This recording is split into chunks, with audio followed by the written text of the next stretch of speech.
আজকে আমি ভাপা পিঠের রেসিপি তোমাদের সঙ্গে শেয়ার করছি। আমি আলু আর ডালের আজকে ভাপা পিঠে করব। আমি খোলটা তৈরি করে নিয়েছি। আগে গরম জল দিয়ে ভালো করে আমি চালকুনিটা মেখে নিয়ে এই যে খোল তৈরি করে আমি ডাল দিয়ে দিলাম। ডাল দিয়ে এবারে আমি মুখটাকে মুড়ে দেবো। দেখো, এইভাবে মুখটাকে মুড়ে দিয়ে আমি এই যে আমার একটা তৈরি হয়ে গেল। এইরকমভাবেই আমি আবার আলুর একটা তৈরি করব। আলু আমি লঙ্কা ভাজা করে সেদ্ধ করে রেখেছি, মাখিয়ে নিয়েছি। এই যে পুর দিয়ে দিলাম। আবারও আমি একটা এই যে আমার তৈরি হয়ে গেল, দেখো এইভাবে আমি তৈরি করে নিয়েছি। এবার আমি ভাপাতে বসাবো।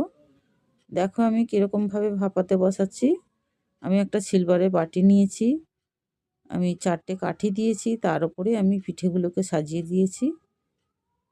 ভালো করে সাজিয়ে নিয়ে আমি একটা সাদা ন্যাকড়া দিয়ে মুখটা বেঁধে দেবো। বেঁধে দিয়ে আমি হাঁড়িতে জল বসিয়েছি, হাঁড়ির মুখে এইভাবে আমি বাটিটা বসিয়ে দিয়ে আমি স্টিমটা বাড়িয়ে 20 মিনিট আমি ভালো করে ফুটিয়ে নেব। 20 মিনিট হয়ে গেছে, দেখো আমি নামিয়ে নিলাম।